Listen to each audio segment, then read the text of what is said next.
Bonjour à toutes et à tous, bienvenue sur Misscom. Est-ce que comme bon nombre de mes abonnés, vous vous posez la question récurrente de savoir, le blogging, qu'est-ce que c'est, quel est son rôle, quelle est sa place, est-ce que je dois vraiment faire un blog sur mon site internet?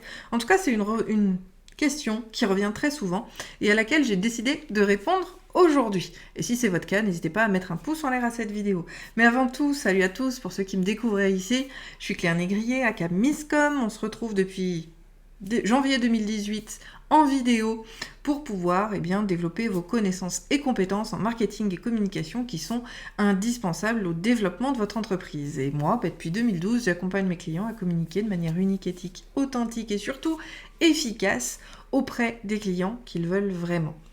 Je suis révélatrice de personnalité d'entreprise et je peux vous accompagner de la création de votre identité à la création des supports jusqu'à la formation pour que vous communiquiez vraiment correctement pour développer votre entreprise. Revenons-en donc tout de suite au sujet. Le blog est-il vraiment un support indispensable aujourd'hui ? Alors on va faire un petit peu d'histoire. Oui, parce que moi j'aime bien quand même revenir aux origines. Le blog a été inventé en 1999. Ouais, ça nous rajeunit pas, on est d'accord, j'avais 16 ans. Par un monsieur qui s'appelle Peter Merholtz, un Américain, bien évidemment, et qui a inventé ce terme, et savez-vous d'ailleurs d'où ça vient ? Blog, en fait, c'est le diminutif de weblog, ou weblog. Oui, ça peut être we, tout simplement parce que c'est une contraction de deux termes qui viennent de web, forcément sur le web, et de log, qui signifie journal. Weblog est ensuite devenu blog pour être plus simple, mais on est bien sur un journal de bord du web. Et à la base, et nous on le retrouve un petit peu d'ailleurs en 87, c'était autour de 99, il me semble que c'était 97, et ça s'appelait pas du tout comme ça, mais on avait les skyblogs qui étaient... Alors on aurait pu penser à plus des forums à l'époque, mais on publiait des billets d'humeur auxquels les gens abonnés de la plateforme de Skyblog venaient réagir. Et c'est vraiment ça, le principe de journal de bord, c'est de pouvoir raconter et créer des publications périodiques pour n'importe quel sujet. Et il faut le savoir, à la base, c'est pas quelque chose de professionnel. Ça l'est devenu au fil du temps, notamment avec l'expansion du web et la présence des entreprises sur Internet, pour pouvoir vraiment, aborder les choses dans son point de vue pour créer l'adhésion de ses futurs clients. Alors pour répondre clairement à la question, est-il vraiment indispensable d'avoir un blog sur son site internet, surtout quand on est en entreprise ? La réponse est bien évidemment oui. Et pour multiples raisons. La première, bien évidemment, la notoriété. Si on ne se montre jamais, si on ne crée pas de contenu, surtout aujourd'hui à l'époque du digital, on n'existe tout simplement pas. Et donc, ça va nourrir effectivement une base communautaire. Ça, c'est le premier volet. Le deuxième volet, c'est bien évidemment le référencement. Seules les publications régulières, donc principe périodique, exactement l'étymologie du terme de blog, va permettre de remonter dans les moteurs de recherche parce que c'est ce qui va vraiment poser un contenu régulier. Alors, on le souhaite hebdomadaire, d'accord ? Mais après, vous faites bien évidemment comme vous voulez. Il y en a qui sont très productifs et qui peuvent publier 2 fois par jour pour certains.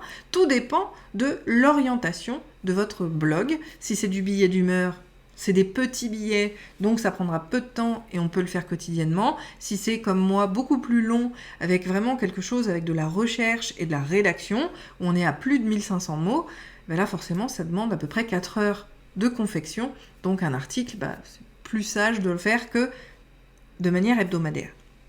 Mais encore une fois, il n'y a pas de règle. La seule règle qu'il faut garder en tête, c'est la régularité. Sinon, la notion de référencement, elle se cassera la gueule à un moment donné.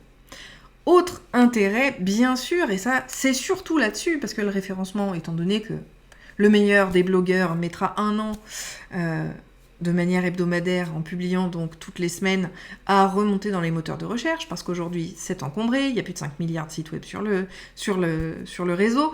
Donc, le temps que le contenu fasse son œuvre, il faut du temps. Mais pour aller un peu plus vite, puisqu'on a les réseaux sociaux, puisqu'on a du support, d'accord ? notre produit, entre guillemets, c'est l'article de blog. C'est cette publication que l'on va créer.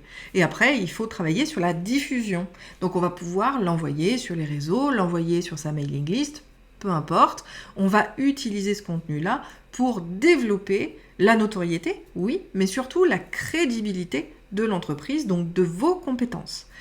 Il faut comprendre que pour pouvoir juger de la crédibilité d'une entreprise, d'une marque, il faut qu'on ait des appuis, d'accord ? On est humain, on est comme ça, on a besoin, même si ça se fait de manière très rapide, très systématique, en termes de systèmes neuronaux. Notre cerveau, pour prendre une décision, va se baser sur des choses qu'il aura trouvées. Si vous faites que des ads, il se basera sur les ads. Si vous faites que des publications sur Facebook, il se basera sur les publications sur Facebook, etc., etc. Si vous avez une stratégie de publication périodique qui vous permette de développer votre crédibilité par rapport à votre expertise et à votre marque, alors forcément, vous allez pouvoir nourrir vos communautés et convaincre, parce que la crédibilité pousse à l'acte et va permettre la prise de décision auprès de votre audience de vendre tout simplement vos produits et vos services.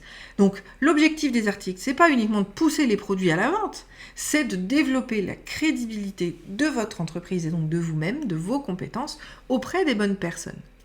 Ce qui aujourd'hui aussi est fait Synergie, d'ailleurs si vous voulez rejoindre le programme, vous avez le lien dans la description de cette vidéo, vous allez pouvoir travailler en synergie à travers ce contenu-là vers justement la mise en lumière de ce contenu pour nourrir vos communautés. La publication, le contenu que vous partagez va vous permettre de nourrir votre communauté qui va donc visiter votre site web. Le terme de visite est quelque chose qui va nourrir votre référencement puisque c'est un des critères du SEO. Donc vous allez pouvoir travailler sur votre note, ce qu'on appelle l'autorité sur le web, et ce qui va vous permettre de remonter dans les moteurs de recherche, ce qui va vous faire arriver de nouveaux visiteurs qui vont rejoindre votre communauté.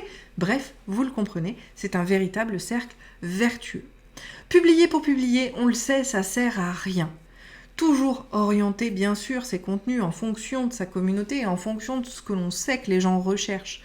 Moi, il y a beaucoup d'articles que j'ai partagés au tout début, 2012, 2013, même 2010, parce que j'en ai des très très vieux, qui étaient partis de moi. Et c'est ce que moi j'avais envie de partager. Mais il faut faire un juste milieu entre ce que l'on avait envie de raconter et ce que les gens recherchent vraiment. Parce que si au final, ce que vous publiez n'est jamais recherché, personne n'arrivera sur votre site. Et en fin de compte, au lieu d'être dans un cercle vertueux, on est plutôt dans la stagnation et dans quelque chose qui n'avance pas parce que vous n'intéressez pas votre audience, donc elle ne réagit pas. Vous n'avez pas de plus de visites sur votre site web et vous n'avez pas non plus de visites qui arriveraient via les moteurs de recherche étant donné que la publication ne concerne pas quelque chose que les gens cherchent.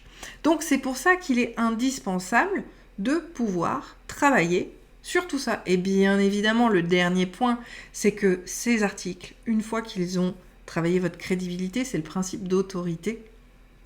Ils vont aussi mettre en lumière ce que vous faites pour qui et amener la personne à aller consulter justement votre produit ou votre service dans le but de vendre. Mais à la base, on ne parle pas de la vente, je vous le rappelle, en communication, on est vraiment uniquement sur l'aspect informatif, création de liens avec les gens pour les convaincre qu'effectivement, ils vont acheter vos produits et services. Petit rappel, la différence entre la com et le marketing. Le marketing s'adresse à qui je vends. La communication se demande qu'est-ce que je dois raconter et à qui pour influencer l'acte d'achat, si on peut parler d'influence.